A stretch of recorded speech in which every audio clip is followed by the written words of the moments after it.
Ну, сейчас посмотрим. Вот, вот сейчас лучше. Ну, значит, я что-то сделаю. Очень хорошо. Все, спасибо. Ну,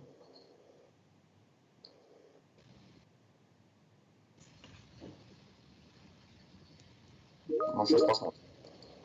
Вот, вот сейчас... Коллеги, я думаю, что мы можем начинать. Меня зовут Наталья, я секретарь данного мероприятия.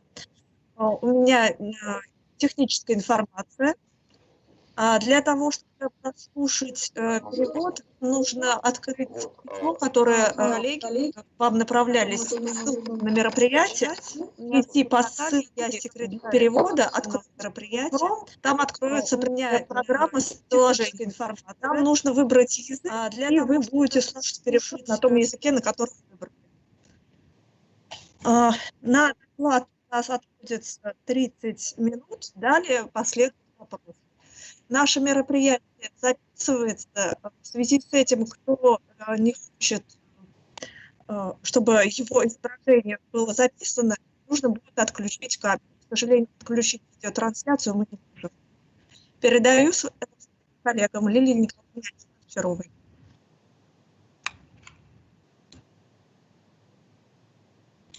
Лилия Николаевна, не слышно.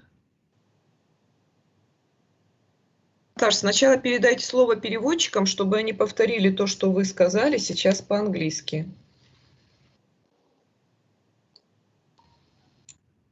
Насколько я понимаю, перевод синхронный, и переводчики уже перевели. Ну, значит, тогда мы считаем, что у нас нет проблем с переводом, да, и начинаем. Хорошо. Добрый день, уважаемые коллеги. Dear colleagues, good morning. Я буду говорить по-русски. I'd like to speak in Russian, and I hope our participants don't have problem with translation. It's okay? No problem? Okay, let me start. Разрешите мне представить почетный доклад профессора Барта ван Арка из Института исследований производительности Университета Манчестера. Тема доклада профессора ван Арка «Почему рост производительности нужен экономике, бизнесу, работникам и обществу в целом». Барт ван Арк является признанным специалистом, много лет посвятившим академическим исследованиям в области долгосрочного экономического роста, производительности, инноваций технологического развития, межстрановых сопоставлений. Барт занимается экономикой развития, экономической историей. Его работы опубликованы в ведущих экономических журналах. Значительную часть своей карьеры он занимается бизнес-аналитикой и консультированием, являясь главным экономистом и руководителем Центра экономики, стратегии и финансов аналитической, известной аналитической организации, по крайней мере, мы все ее знаем, The Conference Board, со штаб-квартирой в Нью-Йорке. И в настоящее время он остается консультантом этой организации. Я хочу также сказать, что на англоязычной части нашего портала опубликовано очень интересное интервью с Бартом, и я рекомендую всем его обязательно посмотреть. Несколько слов я хотела бы сказать об институте, который сейчас представляет профессор. Это Институт исследований производительности. Данный институт – это некоммерческая организация Великобритании. Она объединяет ученых, прикладных специалистов, которые отвечают за развитие политики, и бизнес-аналитиков. И их усилия направлены на стимулирование устойчивого и сбалансированного экономического роста с учетом различных аспектов политики, включая такие проблемы, которыми в частности я занимаюсь, это проблемы бедности и неравенства. Вот вопросы, которыми занимается институт, который представляет профессор ван Арк, они очень актуальны сейчас для России. У нас, к сожалению, нет достаточного опыта, как решать вопрос устойчивого роста в условиях рыночной экономики. Мы с точки зрения рыночной экономики достаточно молодая страна. И в этом плане экспертиза профессора Барта ван Арка и долгосрочное сотрудничество с институтом, который он представляет, это большой, скажем так, шанс для развития нашего университета, и эти контакты для Высшей школы экономики и для России в целом, безусловно, представляют большой интерес. Я хочу сказать о том, что в университете мы знакомы с профессором уже многие годы, но, по крайней мере, с 2007 года, когда он, будучи тогда еще профессором университета Гронингена, и Евгений Григорьевич Ясин подписали письмо. Евгений Григорьевич получил приглашение присоединиться к инициативе сотрудничества с таким большим проектом, как КЛЕМС. И партнером в университете этого большого глобального проекта стал наш Центр исследований производительности Университета Высшей школы экономики. Этот центр возглавляет известный в России за рубежом ученый Илья Борисович Воскобойников.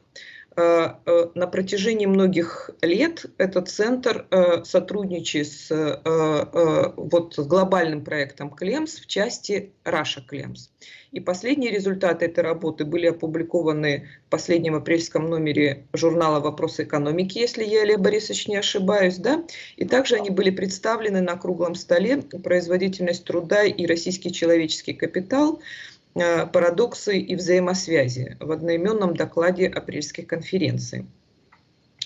Я также хочу сказать, что сегодняшняя почетный доклад, почетная лекция профессора Ван Арка, она организована совместно Университетом Высшей школы экономики и Международной ассоциацией исследований доходов и богатства.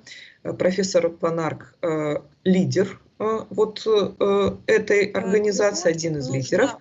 И я имею честь права тоже быть представлена в этой организации. Я хочу сказать, что это очень уважаемая международная научная ассоциация, которая была создана в 1947 году при участии Саймона Кузнеца.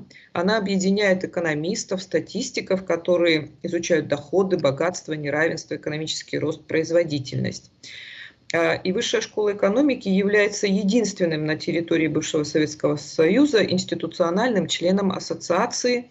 Конечно, много усилий предпринял Илья Борисович Воскобойников для того, чтобы плодотворно развивалось наше это сотрудничество. Также я хочу сказать, что мы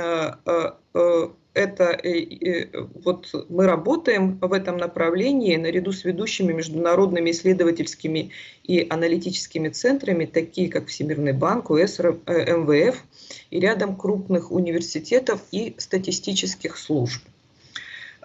Поэтому у нас сегодня редкая возможность послушать доклад профессора Ван Арка.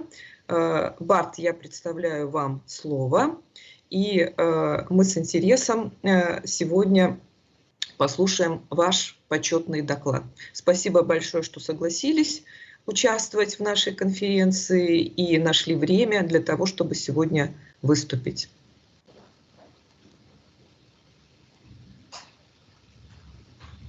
Барт, я хочу предоставить слово вам.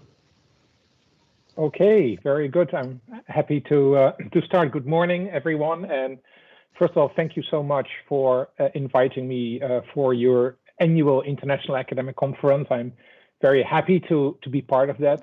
Ilya has been speaking about this event to me many times, and I'm very glad to finally have the opportunity to join you. Also, I'm very grateful and honored that this is a lecture that is in collaboration with the International Association for Research and Income and Wealth, of which I've been a member for probably 30 years or even more. So it's great to be part of this and join you in this collaboration between HSU University as well as the International Association for Research and Income and Wealth. Okay, with that as introductions, let me start sharing my screen, as I would like to share some slides with you this morning, and just want to make sure that this is visible for all of you. I've been asked this morning to talk about productivity, and although you're all familiar with this term, you hear it many times being mentioned, you still wonder a little bit, why do we really care? Why is productivity really an important matter to look at, particularly now that we come out of the pandemic? The question really is more about how are we making sure that we recover GDP, the growth of our economy, how do we make sure that people keep their jobs, and how can we create more jobs? So why does productivity matter in all of this? And some of you may be very familiar with the productivity concept, others maybe not. So let me just spend a minute or so just to at a very high level, tell you why it is so important. Paul Krugman, the Nobel Prize winner and columnist of the New York Times, once stated, productivity is not everything, but in the long run, it is almost everything. And that is perhaps a very important and sometimes very much misunderstood kind of statement. But it is really true, and it is very important, because frankly, productivity is the only sustained source of economic growth. Just think about how you can grow the economy. You can give more people a job, you can give them more machines, you can use natural resources in order to make more money on the economy and things like that. But all these things is what we economists sometimes call are either finite, like natural resources, you don't have them forever, and labor and capital, they run into something that we economists call diminishing returns, which means the more you're using of it, the more you're using of the same thing, the less you get out of it.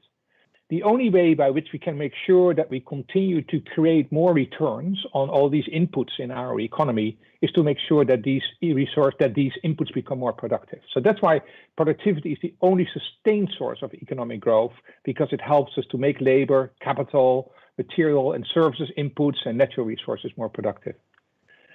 Another very important point is that the literature has shown over time that firms that are productive tend to grow significantly faster, and they tend to create more employment opportunities. And the last thing is important because quite often people think of productivity and jobs as a trade-off. Right? If I grow productivity by investing in machines or in new technologies or in digital technologies, ultimately that will kill jobs. It will reduce the number of jobs that are available. But in practice, we actually find that productive firms grow faster, and they are actually the ones that create most of the jobs. So in the long term, again, it is almost everything, because productivity helps you to consistently grow the economy and create more jobs. Productive jobs charge higher wages, and that is important because if you have higher wages, you can create what we call a virtuous cycle of demand, of innovation, of companies to invest in their people, in their machines, and in all sorts of intangible capital, a term that I will come back to a little bit later. And finally, there's a new research stream that I will come back to a little later in my talk today, and that is that productivity tends to be positively correlated, not just to economic growth, but also to well-being. It helps people to actually lead a better life, to be more healthy, to be better educated, to be able to support their own living, and indeed it supports something that we call inclusive growth. It means that productivity helps to include more people to benefit from the growth process. And as I mentioned, I will come back a little bit to that later, because it just shows how broad-based the topic of productivity is. So with that as a little introduction, let's see what we're going to talk about today. So first, I want to talk a little bit about the picture of the global productivity slowdown, because we do have a problem.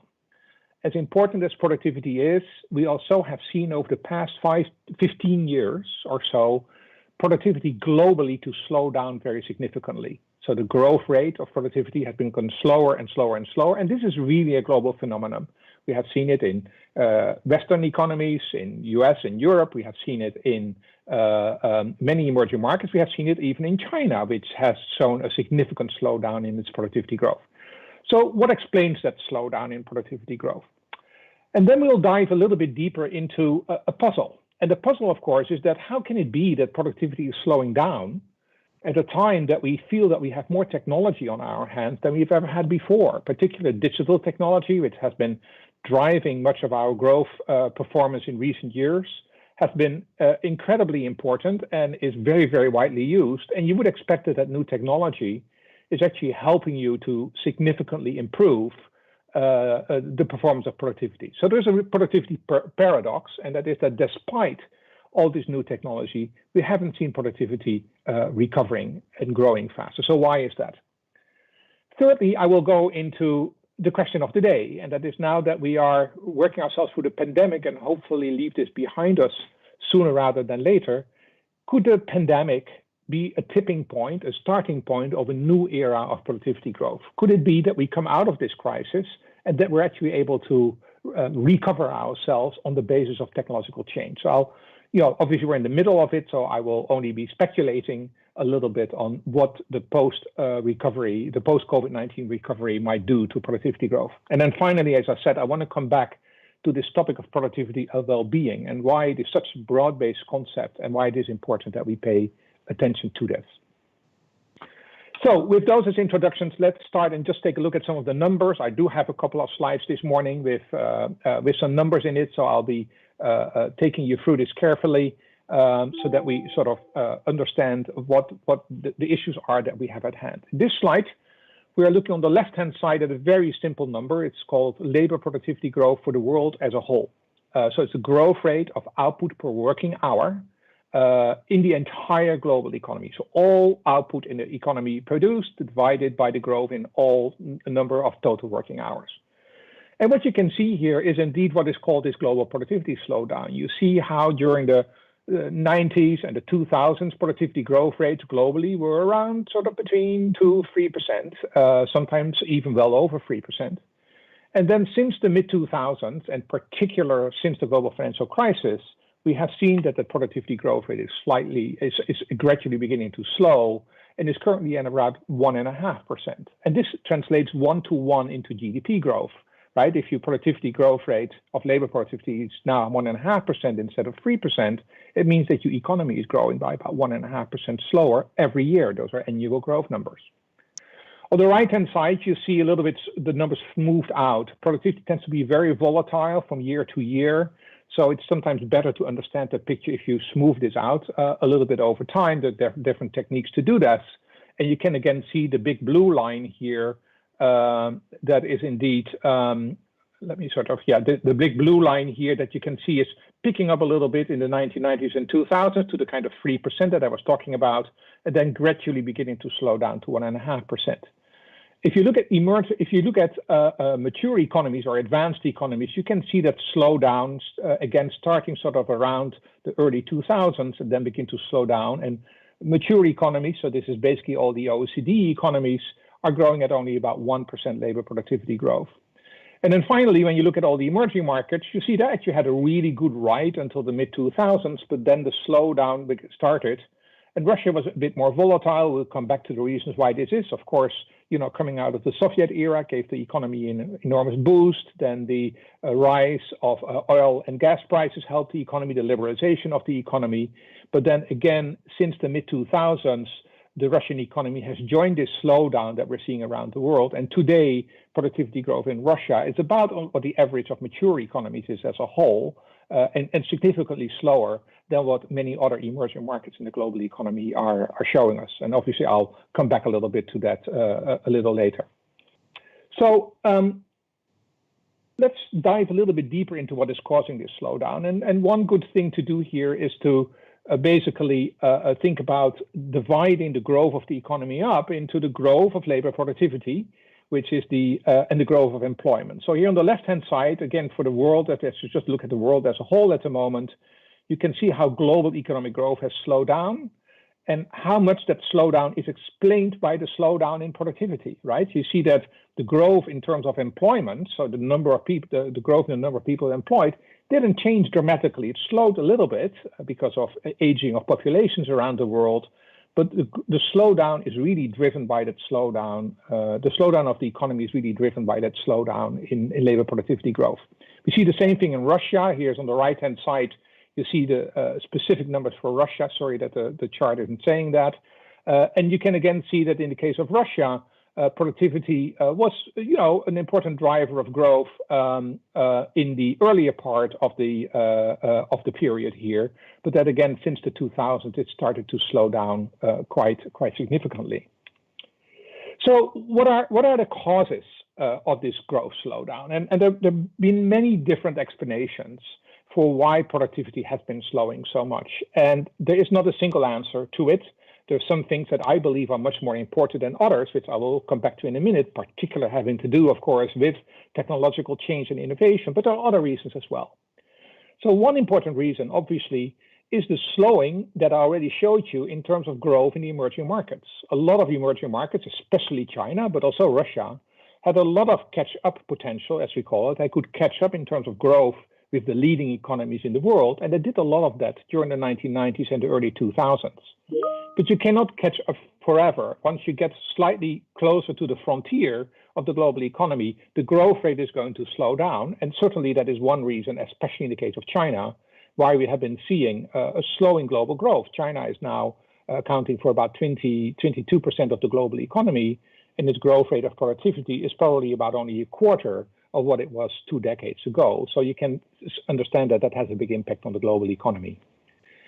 The second important reason for the slowdown is the fact that, particularly in advanced economies, we see a larger role for services in the industry. So, the economy consists out of manufacturing and agriculture and energy and mining, but services are becoming an increasingly large part of the economy, especially when an economy gets richer and when an economy gets older.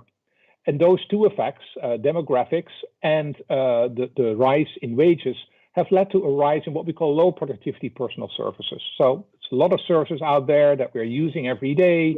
Some of them are private services. Some of them are public services like healthcare and things like that. And all these services are characterized by slower productivity growth than what you typically would see in manufacturing or in other production type industries. But something goes wrong with your slides. We don't see them. You don't see my slides? Yes. Let me check. How about now? Yes, great. Thanks. Okay. All right. You can still see it? I can see your slides. That's perfect. And when I move them, you can also see them? Yes, sure. Okay. All right. Have you missed a lot of the previous slides? Yes, it would be very good if you just step down a little bit. Oh, my goodness. I will extend your time, no problem. I'm sorry. Okay, let me very quickly go back to this one chart that I hope is really important for the story, which is the slowdown of global of labor productivity growth in the global economy. And indeed, you can see here how much since the mid 2000s productivity has started to slow down. On the right-hand side, you can see this sort of a little bit more smoothed out. And you can see that slowdown in productivity growth and output per hour across the economy, that a lot of that was driven by the slowdown in mature economies, but especially by the slowdown in emerging markets. You can see how much emerging markets productivity growth picked up. The green line here is the growth rate of Russia, which even more dramatically picked up in the 1990s and 2000s, but then it joined the slowdown in global productivity growth. So it's really a global phenomenon that I've been pointing at so far. You can still see my slides okay, Ilya, right? Yes, I'm sorry about that. I didn't know that you couldn't see them. So again, the causes of the growth slowdown. As I said, some of it is this slowing down in catching up growth. The other reasons for the slowdown are the growth in and the greater share of low productivity personal services in the economy. Sometimes this is called the Baumol effect. Bill Baumol, a scholar at New York University in the 1960s, came up with the concept of what he called, sometimes called the Baumol disease, and that is that the economy sees more and more low productivity sectors in the services economy, whereas wages continue to go up. So you get higher and higher wages as the welfare of the economy is improving, but at the same time, the productivity of the economy slows down because of this larger share of low productivity services. And so again, you can think of healthcare, you can think of a lot of tourism is another good one, large parts of retail. It's not that they don't have any productivity growth. The productivity growth is simply significantly lower. Now, many people have spoken about the risks and the problems that the financial crisis has created for productivity growth. Obviously, in the 2008-09 crisis, once that happened, we gradually began to see that the recovery of that was extremely difficult. We had slow demand, we had weak growth in investment, we had very loose monetary policies, and as a result of that, we had very low interest rates, and we really failed in getting the right fiscal policies in place to make the right investments in the economy. So many scholars have been arguing that the global financial crisis has contributed to the slowdown in productivity growth. It probably started earlier than that. It probably started somewhere in the early 2000s. But the financial crisis, and particularly the slow recovery of the financial crisis, has made it much more difficult in order to get productivity back on its feet. There are also some structural policy effects. So beyond sort of monetary and fiscal policies, there have been concerns about increased regulation, particularly in some labor markets and in some product markets. So it's more difficult to compete. So it's lack of competition, also a concentration of larger firms in the economy, and therefore less opportunity for small, medium-sized enterprises to grow, and they tend to contribute a lot to the growth of productivity. And then finally, there's been concern about sometimes it's been called to the deglobalization or the slowdown in global collaboration. So both on trade as well as on taxes, we have been seeing that global collaboration has been declining. And obviously, globalization is an important way to grow productivity because it creates more scale for economies to operate outside their borders. So there are lots of structural policy effects that might have played into this as well. What I'm going to spend quite a bit of time on today is on the issue of technological change and innovation. So it is this productivity paradox that I was talking about earlier. How can it be that, despite all that digital technology that we have been seeing happening over the last couple of decades, why was that not translated into productivity? And indeed, some people have been arguing that maybe the technology isn't as great as many people think. Maybe it is that, this digital technology and smartphones and tablets are good for consumers, but it doesn't really help businesses to become a lot more productive. There could also be negative side effects, like some winner-take-all effect. These large companies like Google and Apple and Microsoft, who take very large shares in the market and therefore do not create as much business dynamism. So that's really a topic that I want to talk a little bit later on in more detail. And then there's some other explanations that are coming up now, like what is the impact of climate change? What is the impact of rising inequality in the global economy on productivity? And those are really new research fields that haven't been very well researched so far. Just one number that I wanted to show you in this chart is indeed the very large differences that we're seeing in productivity growth between firms. This is a number. It is a chart from the OECD, and it shows you essentially how much better the largest firms are doing, the most productive firms are doing relative to the rest. So in each chart you're seeing the blue line representing the 5% of companies with the highest levels of productivity versus the other 95% of companies in manufacturing and in services. And you're seeing how much the gap between the most productive firms and the less productive firms has increased, how that 5% has performed better and better relative to the rest. And we quite often think this is something that we really see in manufacturing. The interesting thing is we see it even more so in the case of services. And again, that may have a lot to do with the way that the technology is playing out, and that particular larger firms in the economy have been benefiting from this more than smaller firms in the economy. Now, we now have to go a little bit into hard numbers in order to understand a little bit better what is exactly driving productivity growth and how does productivity growth fit into the entire picture. So this is a very complex chart, but basically it helps us to understand what various components of the growth of the economy we need to look at to tease out, to understand where productivity fits in.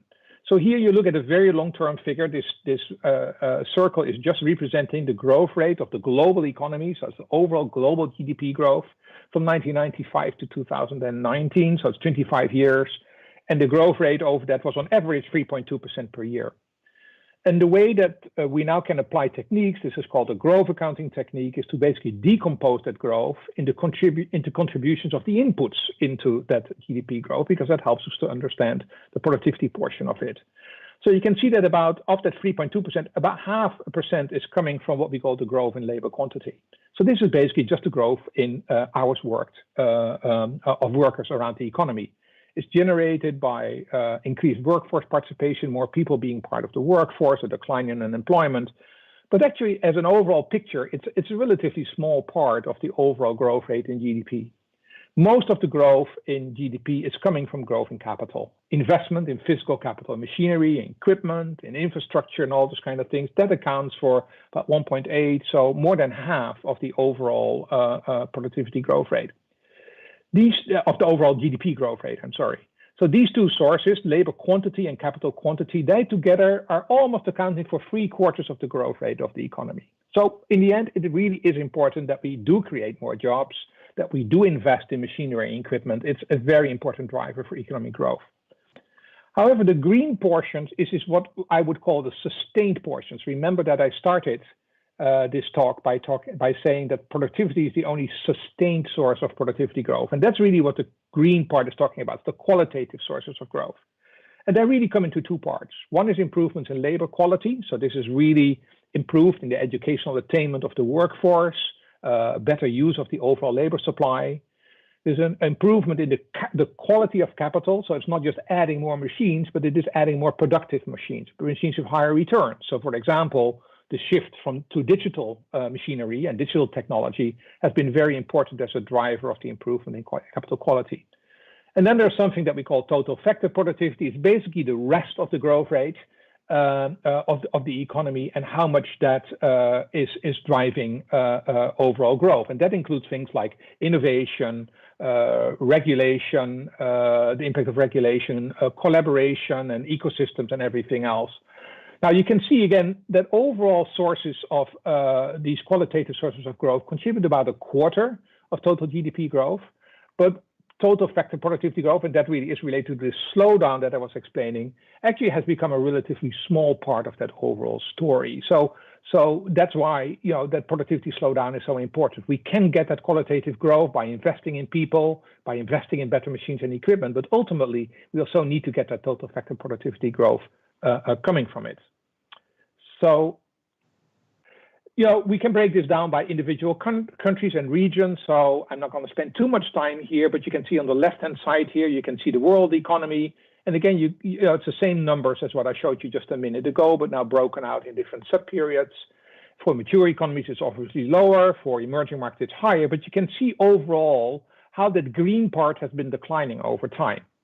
Russia is a little bit of an exception, and I'll come back to that a little bit later. Russia actually had very high total factor productivity growth, the dark green part, in the early 2000s. But as I will talk a little bit about in the next chart, a lot of this is related to the specific structure of the economy, the timing of the reforms, and particularly, of course, the role of the energy and the oil and gas sector in the economy. So let's take a quick look at the Russian numbers. And here I'm benefiting very much from the work that Ilya has been doing in Russia CLEMS, which I've been involved with the World CLEMS group, of which Russia CLEMS is a part. So I'm just borrowing those two charts from his work. But again, you can see the breakdowns here. Here you just look at the growth rate of labor productivity, and you can see that total factor productivity actually has slowed a lot. It was positive in this earlier period, as I showed you in the previous chart as well. Then it slowed, and in this chart, it has even become negative. So the economy is now driven by increased capital intensity. So we're putting more money into machines and equipment and things, but we don't get that sort of qualitative growth from it, which is this productivity growth. If you go to the right-hand side, you can see the sectoral contribution of productivity in the economy. And you can see that this big red part, that is the oil and gas industry, the larger complex of oil and gas sectors. And you can see how that has moved from positive into negative territory over the last decade or so. So a lot of the research would suggest that there is a link between that slowdown in total factor productivity growth and the larger share of the oil and gas industry. So this is sometimes called a resource curse that an economy is facing. Russia is definitely suffering from that resource curse, and it is one of the reasons why there's so much debate and about discussion for diversification of the economy towards other sectors of the economy. And I'm very pleased to be part of a panel tomorrow morning that is specifically talking about diversification of the economy. So I won't go too much into detail here. Here is just to show that a lot of that slowdown in productivity in the economy is very likely related to the increased share and the negative contribution of the oil and gas industry to overall productivity growth. Okay, so we spoke now about major causes of the productivity slowdown. There are many reasons for it. There's some specific country reasons in the case of Russia that I just discussed. But I do want to go back to this one explanation that I think is important to fully understand, and that is the productivity paradox. Why is it that despite this rise in digital technology, sometimes called the fourth digital revolution, why is it that nevertheless we don't see this back in the productivity numbers? Remember that quote I gave you early on, productivity almost everything in the long run, almost everything. There's another interesting quote that comes from Robert Solow, another Nobel Prize winner, who said, I can see computers everywhere except in the productivity statistics. And that is indeed a big puzzle. And what is causing this? And my argument will be that a lot of this is probably a matter of time, that it will take time for a big new technology, such as digital technology, to work its way through the economy. But we can, of course, shorten the time. We can speed it up if we do the right things by business and by government. So how do we need to think about the new productivity paradox? Well, basically, this is related to a concept that's sometimes called general purpose technologies, very large technologies that have wide applications. You can see a few here at the bottom, the Industrial Revolution, the rise of steam and railways, steel and heavy engineering, the rise of the energy and the combustion engine, and the digital age, which really is something of the last 50 years or so, can be called a major new general purpose technology. It has a wide number of applications across the economy. It takes a long time to diffuse itself across the economy and to be absorbed by companies. Now, the digital age basically comes into two parts. The first part is what I sometimes call the all digital economy, and the second part is the new digital economy. The all digital economy was basically sort of the 1980s until the middle of the first decade of the 21st century. And that really was dealing with a lot of digitization. Before that, even we had mainframes, but as of the 1980s, we got the rise of the personal computer, the beginnings of the internet, and that were very important drivers in terms of greater business efficiency. Also, the beginnings of e-commerce was very important there. If you look at the numbers, you can see that sort of since the mid-1990s until the mid-2000s, a lot of productivity growth was driven by this all digital economy. The personal computer, the rise of the internet, beginnings of e-commerce were very important drivers. By the end of the first decade of the century, we moved into something that's called the new digital economy. Now, digitization is much more driven by mobile technology.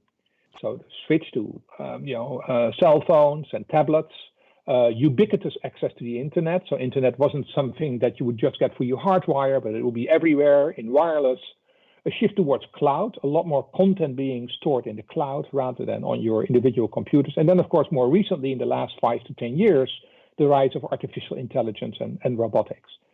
This is a very big transition. It's a very different kind of digital economy than what we have been seeing before. And it really raises the question about how do companies and societies digitally transform themselves. So it's very important to make a distinction between something that might be called digitization and something that's called digital transformation. Digitization is a lot about the technologies itself. You see a lot of techniques and technologies here, internet, mobile, cloud, social media, all these kind of things that we can adopt and use. But that's something different from what we call digital transformation. And digital transformation is really a strategy that companies apply in order to use those digital technologies and use the data that those digital technologies produce in order to connect organizations internally and externally, to connect people in different places, to connect physical assets to production processes, and so on and so forth. So it's a connecting technology that takes a very significant time for companies to really get it right. So yeah, you can give everybody access to the technology, but basically for the companies to make good usage of it, they have to think about how do we optimally connect, how do we develop new products and services that are being made possible by this new technology, how do we understand and meet new customer needs and customer demands, how do we align with an overall digital business strategy. So it's really a transformation process that takes significant time for companies to work their way through. You can see for some slides how this process has gradually changed over time.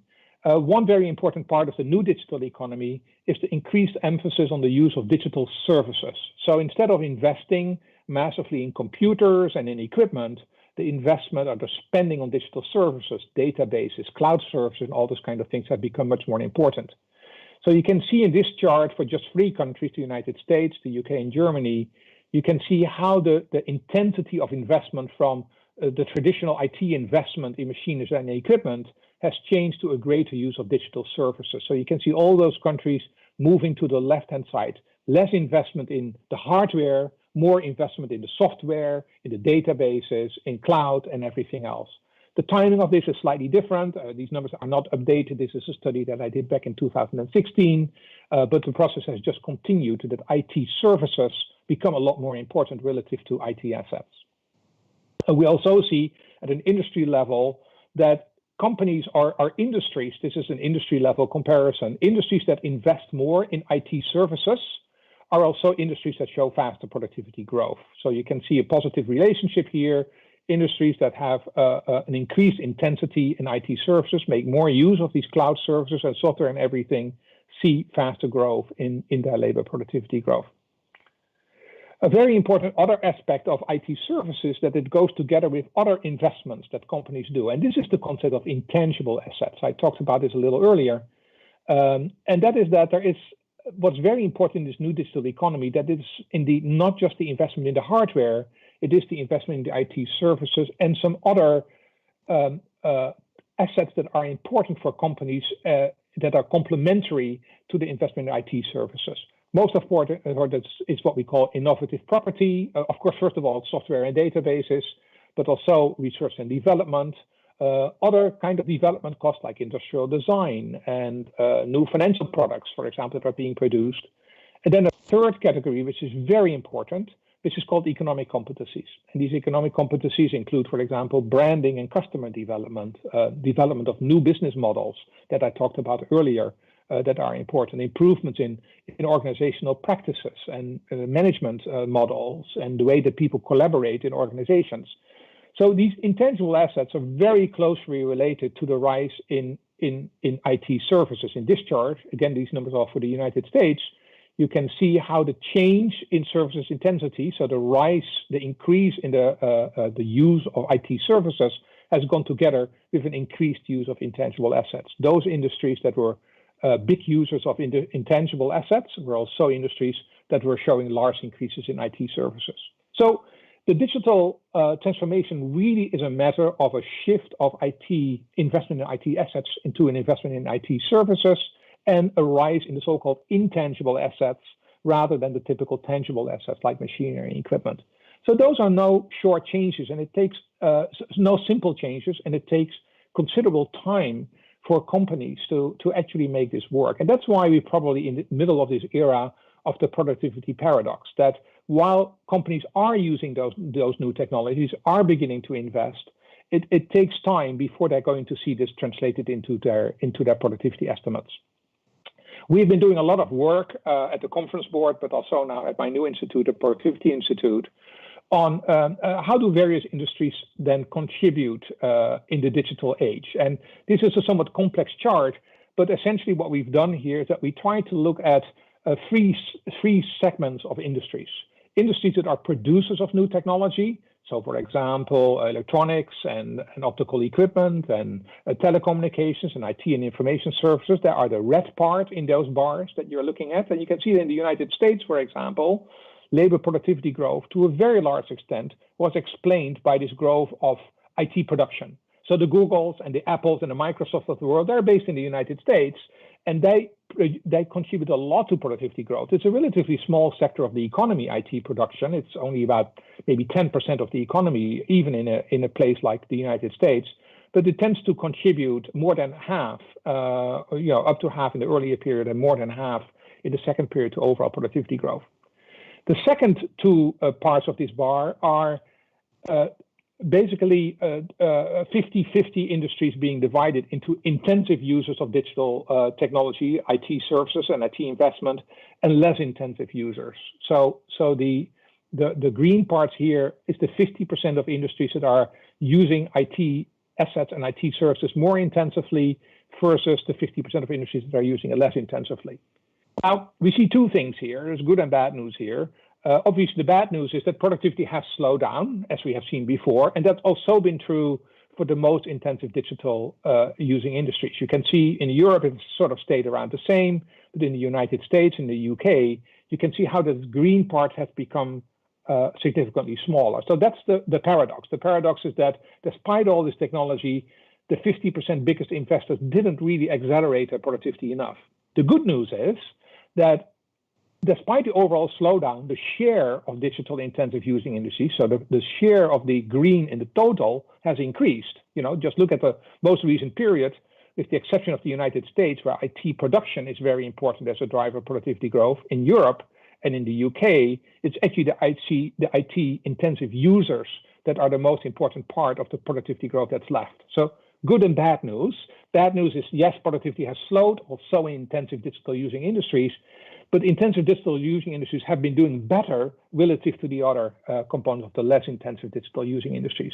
So basically the message here is when you look under the aggregate, below the aggregate, you can see that technology is already translating itself into improved productivity growth, provided that we can turn around this overall slowdown that we've been seeing in the economy. So can technology and innovation turn the tide of the global productivity slowdown? Well, I would argue that this is perhaps more a story about what we call absorption capacity for innovation rather than technology, a deficit in technology. There's no shortage of new digital technology. There's even not a big problem in diffusing that technology, but the absorption, the ability for companies to use those technologies through their innovation processes depends on things like quality of management, the digital skills of the workforce, the organizational and social innovations that I mentioned earlier, including collaboration and flexible teams and more diversity and inclusion in your workforce. And also innovation systems, which quite often operate at a regional and a local level where business and government and the education sector and schools work together. So it's not a technology deficit, it's the capacity of businesses to absorb these new technologies that needs to be focused on. Can we resolve that productivity paradox? Is it just a matter of time? Well, to some extent it is. We are beginning to improve the measurement of digital outputs and inputs, and as we're beginning to better capture these effects, we're beginning to see that reflected in the productivity numbers. We do see that investment in digital and broadband infrastructure is quite important, especially also at a regional level. So that will, and a lot of companies are making those kind of investments to make internet available to everyone. It's the ubiquitous access to the internet I was talking about before. And we see these increases in intangible investment. Now, in the short term, it's particularly more inputs in terms of intangible investment. We do invest more in R&D, we invest more in these new technologies, we invest more in human capital. But in the longer term, we get the output from this, which Eric Brynjolfsson has sometimes called the productivity J curve. If you get a new technology, in the first instance, you need more inputs to create that output, but later on, you're going to benefit from it in terms of an increase in output. And that's what we very much see with those intangibles. And then finally, an important factor for making technology work is to basically make sure that the regulatory environment is correct. The labor markets and the product markets and the capital markets are such that everyone can access the sources of growth across the economy and that they're not being locked up in particular sections of the economy and not accessible to particular industries or particular firms or particular regions. So there's a lot of work to be done, but the good news is that we might be able to actually do this. This is a chart that comes from Carlota Pires. She's representing a literature in evolutionary economics, looking a lot at long-term technological transitions. And she quite often speaks of something that's the installation phase of an economy, of a technology, and the deployment phase of a technology. So the installation phase is the time that you need to actually introduce this technology, sometimes equated with creative destruction. You need new markets. You have an old technology paradigm that needs to be replaced by a new technology paradigm. There's a lot of new technologies coming out, but what works and what doesn't. And growth tends to be typically happening in a relatively small number of sectors that benefit from that technology in the first instance. The deployment phase is once that technology is spreading itself across the economy, it's once you have improved your absorptive capacity and you're now able to have a very widespread acceptance of the technology and much wider benefits across the economy. So one big question now is, how do we get from that installation phase to the deployment phase of the economy? How can we make sure that we go at some point out of this installation phase into the deployment phase? And could it be could it be that the pandemic is perhaps one of those tipping points where perhaps we might actually begin to move from that installation phase into the deployment phase? Let's not forget that during the pandemic, the rise of the usage of digital technology has increased enormously. Companies had to switch overnight to making sure that the digital technologies were working well, people working from home, the rise of e-commerce, and all those kind of things were really important. So once the pandemic comes behind us, are we going to benefit from that big shock that the economy has received in terms of using these technologies better? And could we get a productivity recovery from that? Well, it's obviously a little bit early to talk about this because, we're still unfortunately, a little bit in the middle of all this. And also, the numbers of productivity tend to be very, very volatile in the past year. Here you can just see for 3 countries, France, the UK, and the United States, you can see how productivity has become a lot more volatile. It usually sort of goes around, quarter over quarter changes or quarterly numbers of about between 0 and 1%, 0.5, 1%. But then in 2020, it in first instance declined because of the shock of the pandemic, and basically output declined very rapidly in the first quarter, beginning of the second quarter of 2020. Then it ramped up in the second to third quarter, a lot of that, and then it slowed down again. So a lot of that increase in productivity in the second, third quarter of 2020 simply was a shift effect in the economy. It was particular sectors that were affected by social distancing, like retail and hospitality services, that had to shut down. And remember that I talked about it earlier, that a lot of these sectors tend to be low productivity sectors. A lot of services industries have relatively low productivity levels. If you shut those industries down, then of course the economy as a whole will have shown an improvement in productivity, right? Because it's simply the less productive industries that are accounting for the smaller share of the economy. Now, we saw a counter effect of that later in the year in most cases, and that's because once these sectors were opening up again, then of course the share of these low productivity industries is going to increase, and that has a downside effect on productivity. So that volatility in productivity is very likely to continue for a bit longer, because once the economy is going to open up, these low productivity industries will get larger shares in the economy. So what factors determine determine productivity growth in the post-crisis period? Now, a couple of effects that we need to really watch out for. First of all, there's of course a big demand recovery. Once the economies are going to open up, we'll see that those sectors that are most affected by social distancing, hospitality, entertainment, non-essential retail, they will very quickly recover because people are going to spend their money. There's a lot of excess savings that people have that they couldn't spend during the pandemic that may be unleashed, and that will drive consumption and support pent-up demand. So there's a very likely pro-cyclical productivity effect coming out of the demand recovery. But at the same time, there are also forces on the supply side. As I mentioned, the drive to digital transformation, the working from home, they're all positive things, but will they stay after the crisis? First of all, we're likely to see a lot of churning in firms, less productive firms, illiquid and insolvent firms leaving the market. That may drive some of the productivity recovery. It might also be that some of the new firms that were started during the pandemic, a lot of them are web shops or educational support services or care services. The question is, can they really survive the pandemic? Once we go back to normality, will these companies continue to survive? And then finally, the big question is whether the digitization the acceleration of digital transformation that we have been seeing during the pandemic, whether that is going to be permanent or whether it's just a temporary effect and we will kind of return to normality. And then finally, a big factor in the post-crisis productivity recovery is this increased importance of resilience. The desire of countries, governments, and also companies to be less dependent on global supply chains that create a lot of risk, as we have been seeing during the pandemic, or even in the last few weeks. We have been seeing the example of the blockage in the Suez Canal. So a lot of countries feel that they are too dependent on these very fragmented global value chains.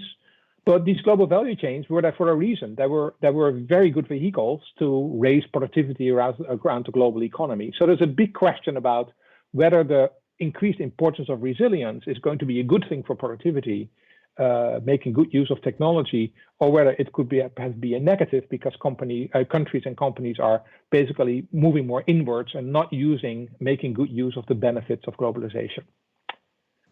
So the final thing I want to talk about this morning is, and what I want to wrap up with, is the agenda for inclusive productivity growth. Because really a lot of productivity is, of course, about the performance of firms and the performance of technologies, and that's what I spend a lot of time on. But a very exciting new field in productivity research is the relationship between productivity and well-being and improved well-being. And there's quite a bit of emphasis that if productivity is being made more inclusive, if it's been done in a way that more companies can be joining the advantages of investments in productive sources of growth, if more people can be participating and working in productive companies, if more regions can participate in the productivity drive, that's all parts of what we call inclusive productivity growth, that would help to improve people's well-being. There are really a couple of effects to this. First of all, it is the importance that there is an improved and broader access to the sources of productivity growth. So it's very important that people have access to education, which is an important way to improve human capital, but also healthcare and housing, and be able to participate in the digital economy. A lot of it is about the organizational and social innovations that organizations make in order to include more people in a process of productive growth. And it is important to translate into compensation. The inputs need to be rewarded, partly by better salaries, but certainly also in terms of the benefits. Increased job certainty, job security through pensions, through access to health, and other kind of well-being services that generate generally better equality. So we do know that improved access to those sources of productivity growth will help more people to benefit from it, and making more productive firms and making more productive, employing more productive people will contribute to improved well-being.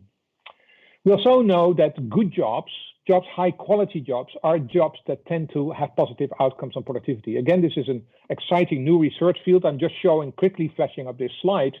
But this slide is showing some work that we're doing in the UK that shows that things like terms of employment, the pay and benefit structure, health and safety and psychological well-being, the nature of work and job design, the social support and cohesion that people get. Do they have a voice in the type of work that they do and a representation and work-life balance? That these are important factors in driving productivity growth.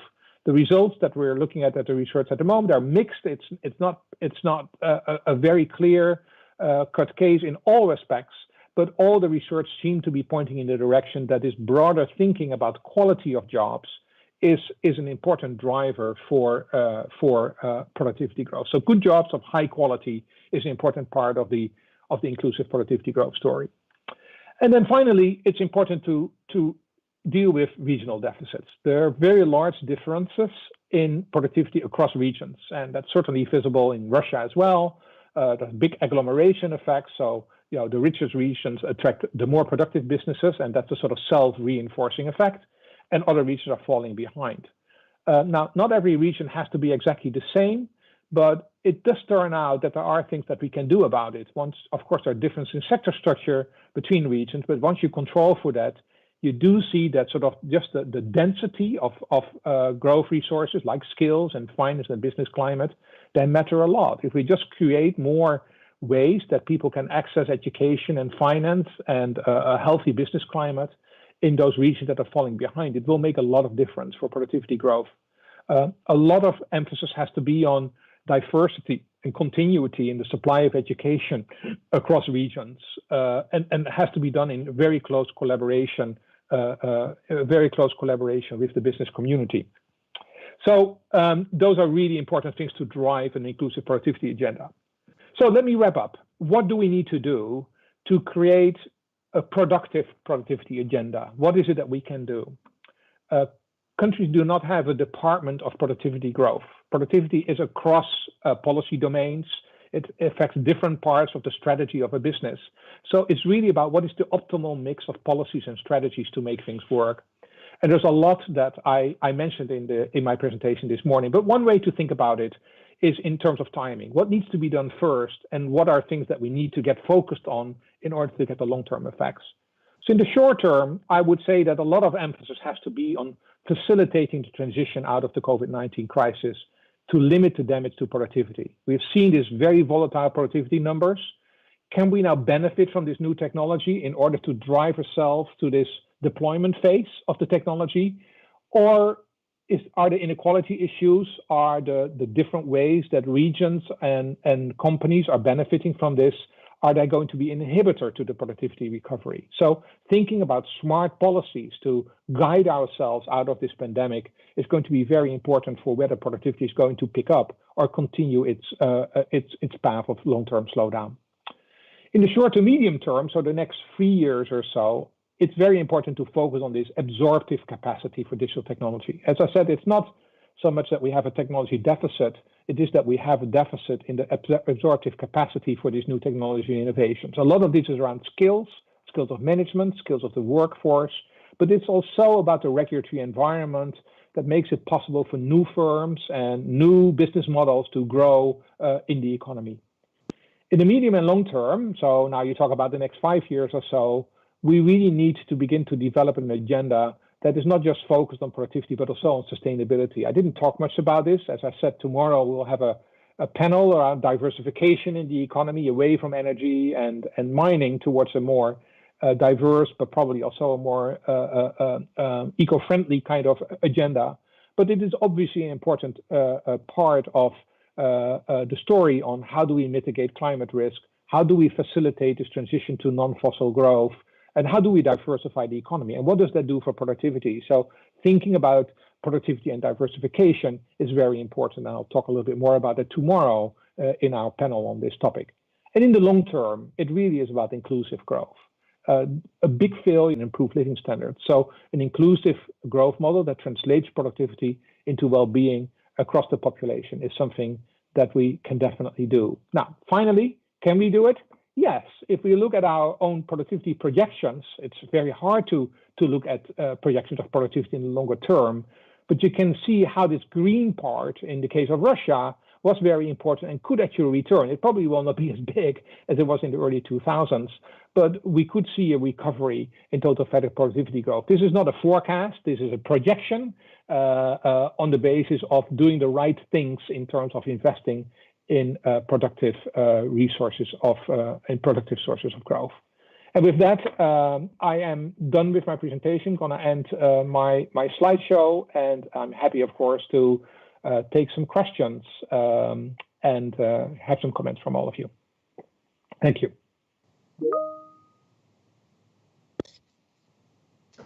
Спасибо большое, Барт, за такой развернутую картину перспектив восстановления производительности и возможных рисков.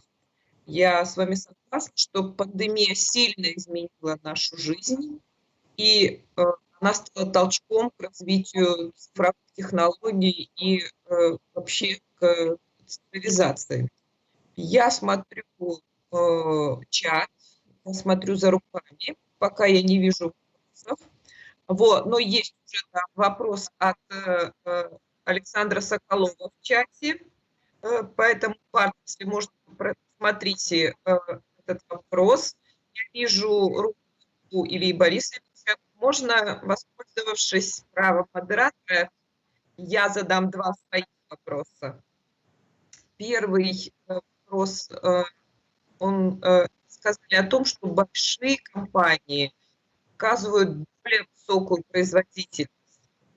Правильно ли я понимаю, что если страна ставит задачу увеличить число малых компаний, это приведет к снижению производительности? И помогает ли цифровизация преодолеть производительности у больших и малых компаний? Это первый вопрос. И второй вопрос. Меня заинтересовали часть вашего доклада, которая посвящена тому, что старение сильно влияет на производительность. Какие какие инструменты преодоления негативного влияния старения на производительность вы бы рекомендовали, ну, например, такой стране, как Россия? У нас идет очень быстрое постарение населения. Тогда один вопрос есть в чате, два вопроса от меня. Барт, как вы предпочтете, сначала собрать все вопросы или отвечать по мере поступления?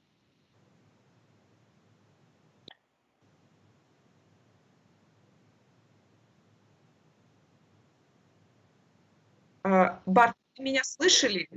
Нет. I'm sorry, I only hear the Russian, so I don't know what the questions are.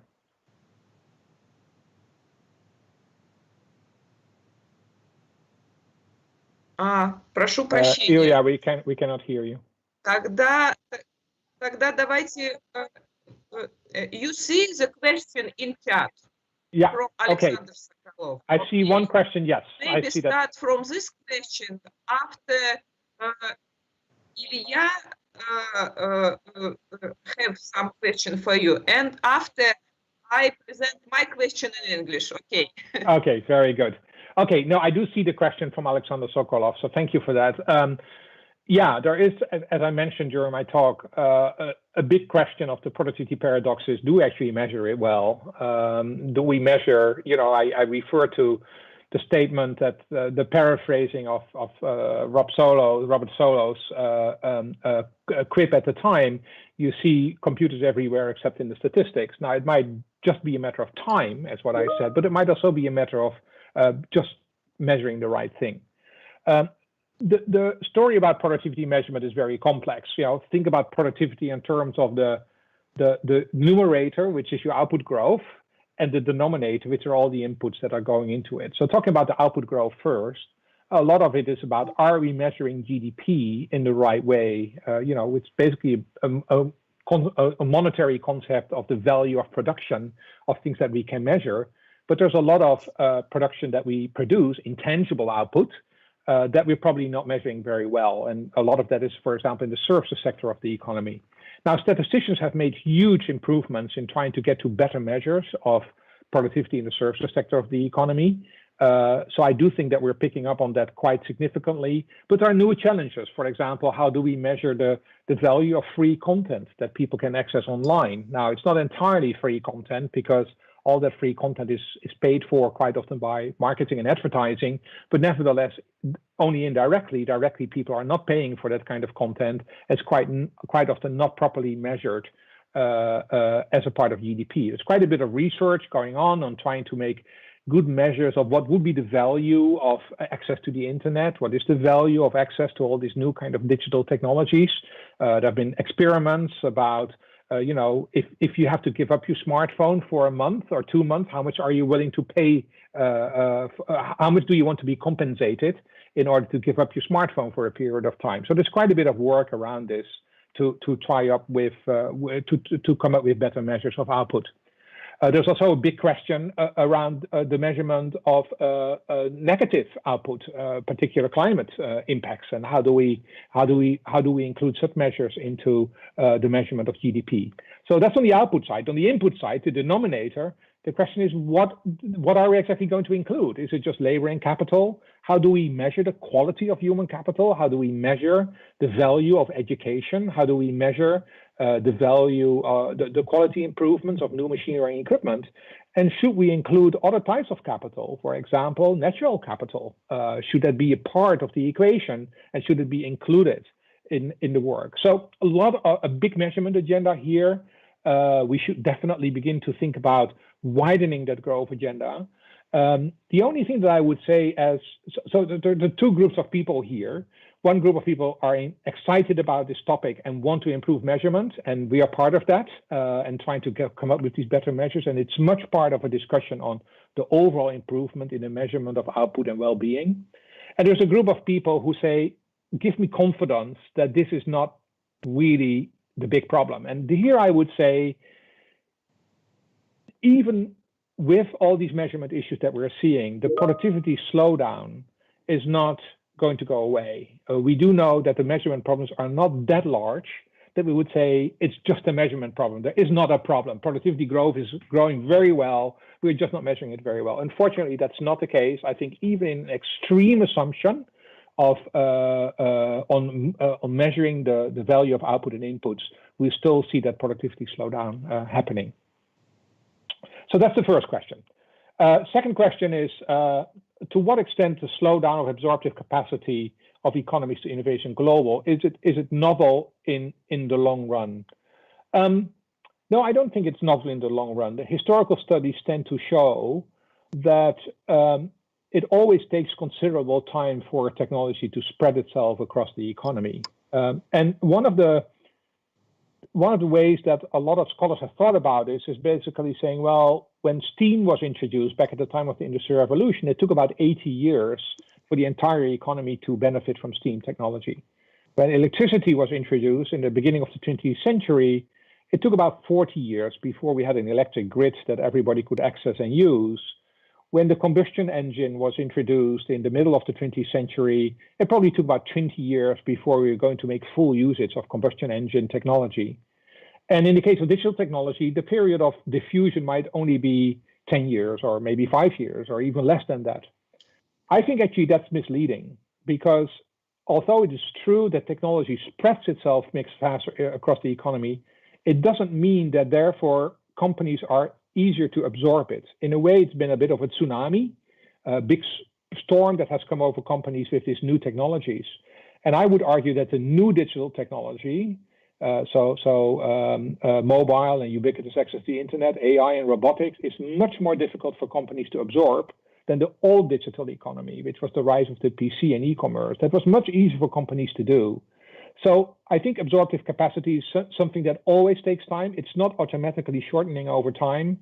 And I do think that this particular technology is difficult, but the good news is that we do see progress. We do see a lot of companies succeeding in this, in creating more absorptive capacity, but they tend to be the larger companies. They tend to be companies that take larger shares in the market, sometimes have winner take all kind of effects. So the question is, how do we make that absorptive capacity and strengthen it across the economy? Next question is, we can see a rising inequality in incomes and wages in many countries. Is a positive or negative factor for productivity? That's a really good question. And it goes into my last section that I talked about inclusive productivity growth. And a lot of the discussion is about the causality of this. Is higher productivity growth leading to better well-being? And will it help to spread that well-being across the economy? Or is it the other way around? And that is that inequality and lack of well-being prevents us from growing productivity. This is very much research in progress. The causality is probably a little bit both ways, but it's quite interesting when you look at the research at the moment. At the macro level, most of the debate is that productivity is good for increasing well-being and improving inequality across the economy. So a lot of the macro information is looking at, okay, productive people are people who are making more wages. People are making more wages, or people who spend more. If people spend more, companies are going to more invest, and everybody is going to benefit. And that evidence at the macro level is emerging. The other way around at the macro level is not so simple. Is it also true that more equal societies have faster productivity growth? No, not necessarily. We actually see a few societies that are pretty unequal, like China, and have had pretty good productivity growth. At a firm level, it's just the other way around. There's a lot of evidence that well-being of employees, healthy employees, people who are engaged, does help productivity growth. There's less evidence that productivity growth improves the well-being of workers because people can get overworked and things like that. So this is a really new literature with many different parts to it. We do know that there is a relationship between productivity and well-being and equality, but how that relationship exactly works is still something that we need to do a lot of work on and a lot of experimentation with. Let me see if I see more questions. No, don't think so. So one question being typed in. Ilya, any more questions from you? Илья, у вас есть вопросы? Yes, just done. I'm talking about differences. You mentioned about stages. Oh, sorry, you mentioned about two types of digitization, digitization and digital transformation, two things. Yeah. Definitely we observe some transition between them. And my question is, do you observe some differences in the stages of these transitions across OECD countries? Yeah, it's a very good question. And I do have a bit of an echo, so you may have to mute yourself, Ilya. Sorry. Yeah, thank you. It's another really good question. We do see that countries that really make that investment in intangible assets, so skills, investment in R&D, and other ways to allow companies to be able to compete with each other for those resources. The competencies of firms, the ability for firms to create more collaborative working structures and things like that, those companies find it easier to go from digitization to digital transformation. We do know that companies before the pandemic hit, the companies that already had made big investments in these kind of intangible assets in the digital transformation process fared better during the crisis than companies that didn't. Companies that had, they were basically ready to run the systems. You know, we know of a lot of large companies that people were told overnight to start working from home, and the company just kept going. And that was really because the companies had invested so much in the digital transformation process. Companies that were completely used to still non-digital processes were struggling much more to get themselves ready. Now, they were incentivized because basically many of them had to shut down if they wouldn't move online. So they did a lot to catch up. So that's good news.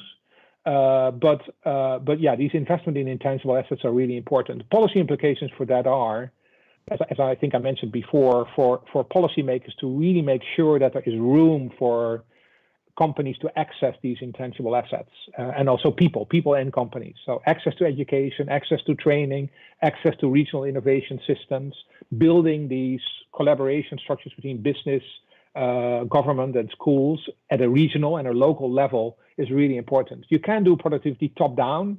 Productivity is very much a bottom up process where companies and schools and government work together at a local and a regional level to drive productivity growth. So those are some of the differences that we're seeing in the pace by which we're moving from digitization to digital transformation. I have another question, if possible. Actually, you mentioned quality of jobs in the link of productivity. So basically, it's good if we have many jobs which are very good. Okay. In our understanding in Russia, we have some debates on the so-called top productive jobs or something which deals with the interest of the government. Basically, is it the headache of the government to make jobs quality, or probably is it the headache for the government just to make the environment which stimulate firms making jobs better? This is more about the perspective of our public debate. I would reshape this question in a different way, but still. Yeah, no, I understand it, and it's a good question. I would say the creation of high quality jobs is the primary responsibility of the people who run these organizations, whether public or private organizations. So I would say the primary burden on creating good jobs is the responsibility of the leaders of those organizations, business people and leaders of public sector organizations. However, government can do a lot to facilitate companies to create good jobs. So I talked a couple of times about the regulatory environment. So if you create a regulatory environment in which you incentivize companies to provide proper access for their workers to healthcare, making sure that they can build up pensions in a responsible way, so that once they retire, that they have a decent pension. Work-life balance is something where a government can help. For example, creating more opportunities for childcare can be an important way of doing this. Health and safety are very important. The government can regulate to make sure that the limits to people being overworked. There is the gig economy, for example, where people are living on very, very low wages, have no health insurance or things like that. So government can provide a regulatory environment that allows companies to create good jobs. It's a very difficult policy area because you can regulate too much and then you don't give companies the opportunity to compete. But at the same time, governments have to be part of this. Again, I would emphasize how important it is to do a lot of this at regional and local level. Central policymakers at the central level need to be aware of the huge differences in regional context in which companies are operating and really delegate a lot of the building of ecosystems, including the environment for creating good jobs, to the regional and the local level. So a lot of it's about governance, not do too much top down and give more room for regional and local policymakers in order to do the right thing in collaboration with business and education sector. Okay, thank you. And probably the last question for me is the following. Dealing with productivity issues, we consider two perspectives. The first one is the perspective of a firm. I want to be more productive. That's why probably I will fire some workers who are not productive. At the same time, so for the firm, this is perfect. But in terms of aggregate productivity, the government should do something with unemployed or people who could find a new job, which will be a little bit less productive. The question is, are there some policy measures which somehow smooth these issues in terms of aggregate productivity? In other words, is it better to stimulate for the government, let's say, low productive jobs, or keeping these people unemployed and pay them somehow? Yeah, again, really complex policy questions. Productivity growth and innovation and technological change goes together with structural disruptions. So you have to accept as a government that there will be people losing their job and not be able to participate in, and not able to continue in their old way of working. So structural change and structural disruptions are part of productivity growth. So it raises a really important question for business and for government on what can you do about it. And I think there are really different solutions here. And again, it's tailor-made work. And again, a reason why I would argue to do a lot of productivity policy at a relatively disaggregated level of regional and local policymakers. One is to say, are workers ready? Can they be retrained and reskilled and participate in the new firms as they will get created? So this obviously is true for younger people. It's obviously true for the more educated ones, or the ones we can easily add more education to them. So there's a large part of the workforce that can make this transition. If you have more than a high school level diploma and you are in your first or in your 40s, that person really should spend significant time on retraining and reskilling in order to be employed in another part of the company or in another company in the same industry or in another sector. Also important sometimes for these people to be mobile and to be moving from the area where they are to another area. So it's reasonable for a government to expect that from that group of people.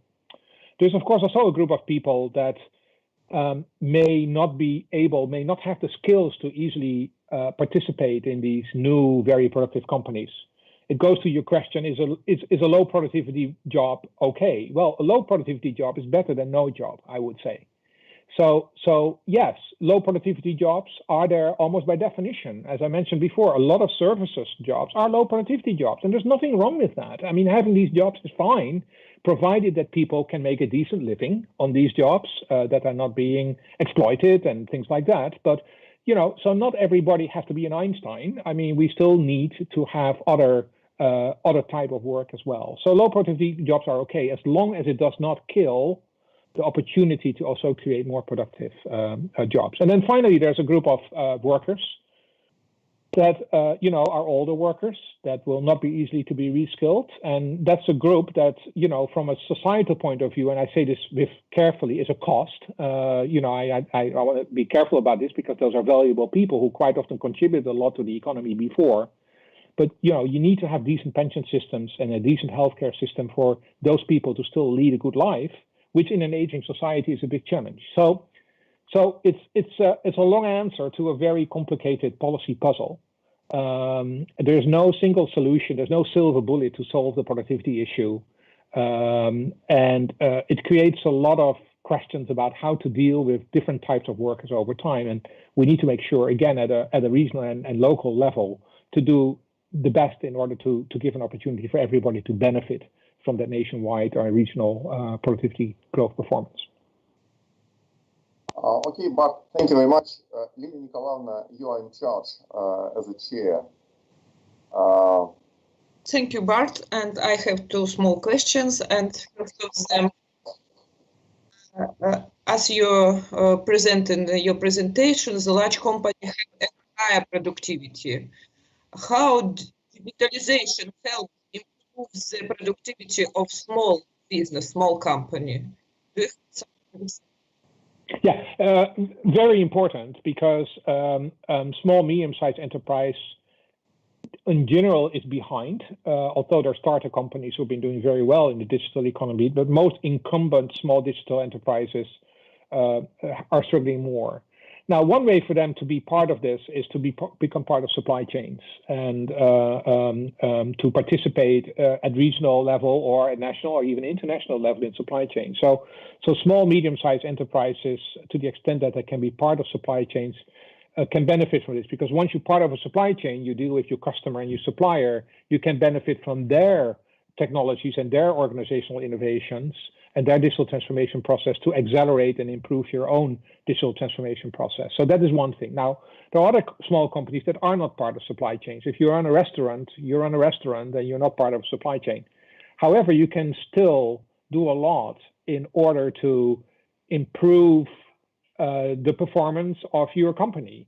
You can still make sure that your workers get the proper training, whether it's accounting or whether it's providing good service or whether it's cooking good meals or better meals or be innovative in the type of meals that you are providing. You can definitely, as small firms, improve a lot with digitization of the administrative processes. So less paperwork, more online and all those kind of things. So there are a lot of small things that can be done to make small and medium-sized enterprises more productive as well. So yeah, partly it is some companies should become part of supply chains. Other companies should make use of these models that regional and local governments are providing to them to improve the quality of their inputs.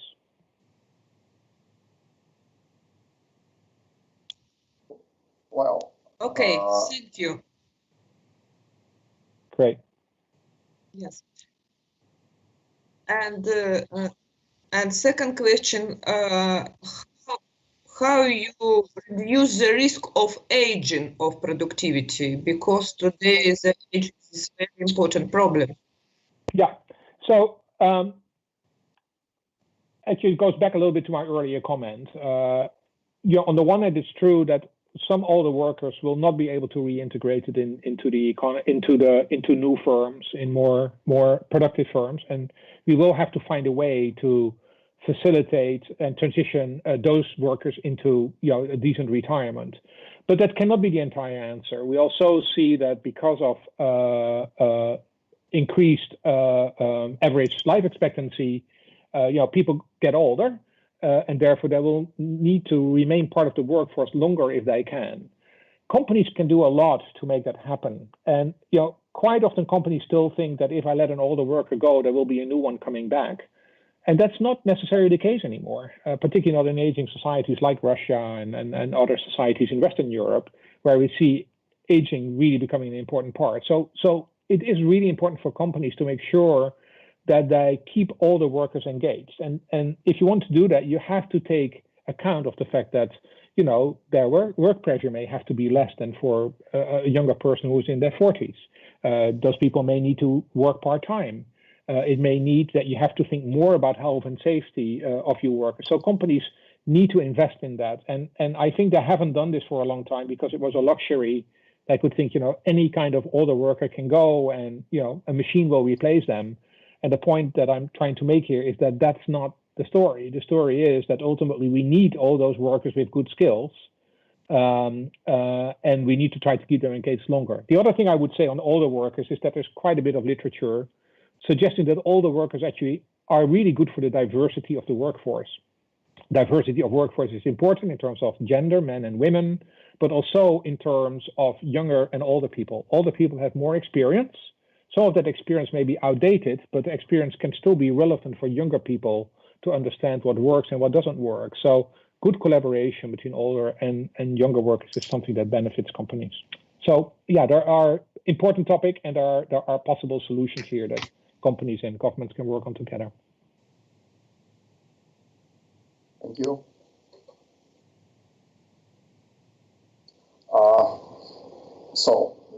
Lily Nikolaevna, are you there?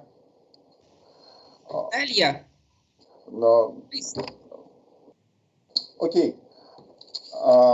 Well, I'm going probably to make the last question for today. You mentioned the role of resilience as an important issue of long-term productivity growth. So this is something more or less new. Is it possible for the government, for example, to make some efforts to improve the resilience of, the economic agents or agents and so on? I understand that in new conditions, this might be very important to adjust the economy in the new case. So can the government help in this or not? Well, the government can particularly help in order to avoid the negative parts of resilience. There's been a little bit of a knee-jerk reaction in the pandemic, particularly when it comes to, for example, medical supplies and things like that, for governments to say, oh, being dependent on other countries doesn't work. We need to have our own pharmaceutical industry and our own medical equipment industry. Well, that's easier said than done because, building, particularly pharmaceutical industry is extremely globalized. And as we have figured out during the pandemic, we are heavily dependent on other countries in order to produce in an effective and productive way vaccines and other types of medical equipment and tools. So a real risk is that companies go alone on this. That countries go alone on this. And so one thing that governments can do is prevent that from happening and make sure that we remain tied in with a global system. And again, the vaccine story is telling us such a clear story. We do know that, yes, we can vaccinate our own people, but if the people in the country next door are not vaccinated, it's not really going to help us very much in going forward. So that's one thing. Government needs to keep the door open. They need to remain part of trade negotiations, tech negotiations, FDI negotiations globally. So I think that is a very important part. The other thing, there is certainly some truth to increase resilience to the supply chain. There has been a lot of fragmentation of supply chains. I mean, some products would go through 15 countries before they were reaching the end consumer. There's a lot of risk in that, transportation risk, and we've seen that, of course, in the Suez Canal debacle a couple of weeks ago. But also things like human rights risk. You don't want to be dependent on supplies from countries where people are using child labor and things like that to produce components.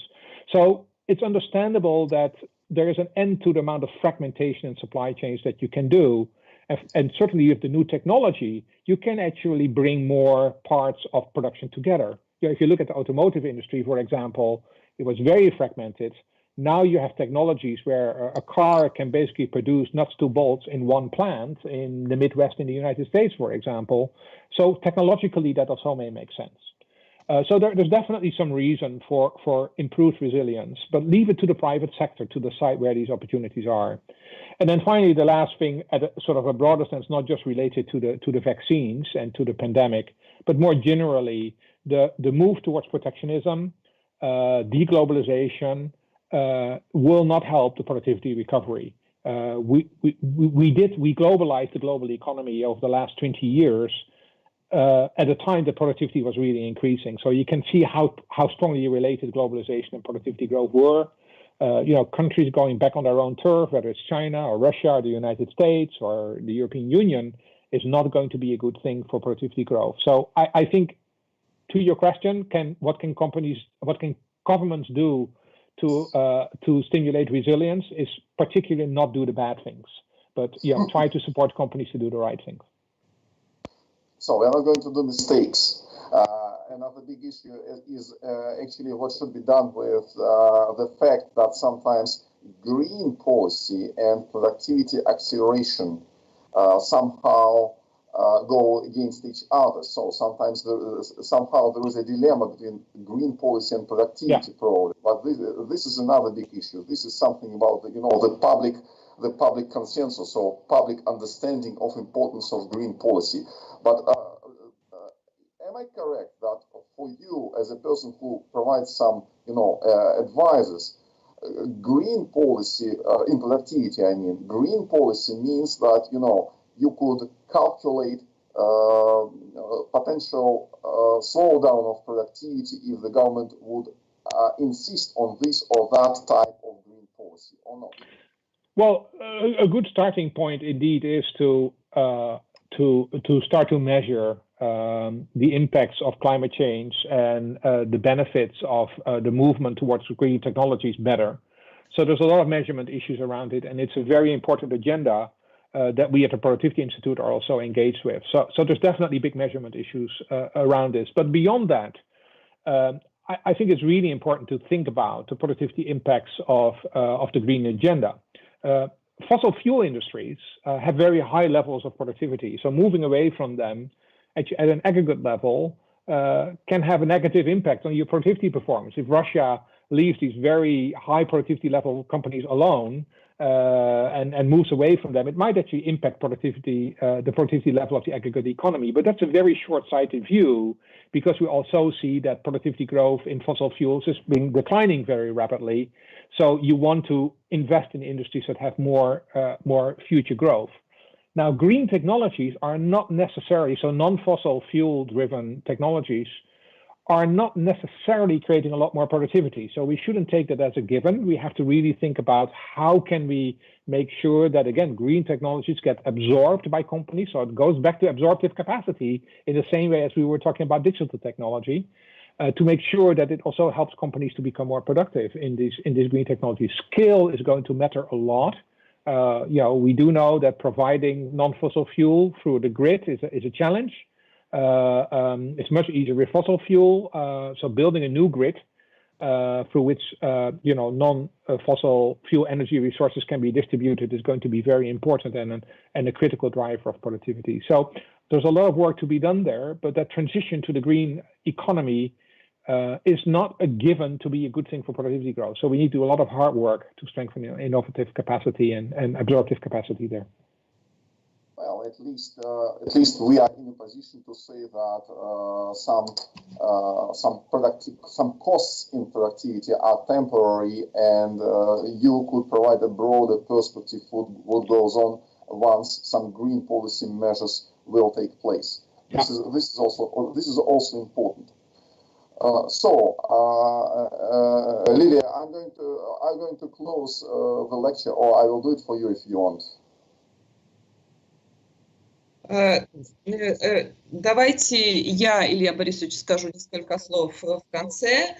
Bart, I thank you. We must finish our very interesting report. Your reports help us develop our research agenda and better understand the future of the global economy and Russia's place in the post-pandemic period. Many thanks. We hope to the continuation of this dialogue and our cooperation in general. I hope tomorrow we see you in the round table and discuss the diversification of factors of economic growth. And thank you. I invite you in our university. If the situation is better, time will come. Welcome to the mosque. Sure, we'll have the opportunity. See you face to face. Looking forward to that. Absolutely. Thank you. Thank you for having me. And we make you. Okay, perfect. Thank you. Спасибо. And see you tomorrow, Bart. Thank you. Bye-bye. Thank you very much. Коллеги, всем спасибо за участие. И завтра у нас круглый стол по диверсификации экономики. Мы всех приглашаем.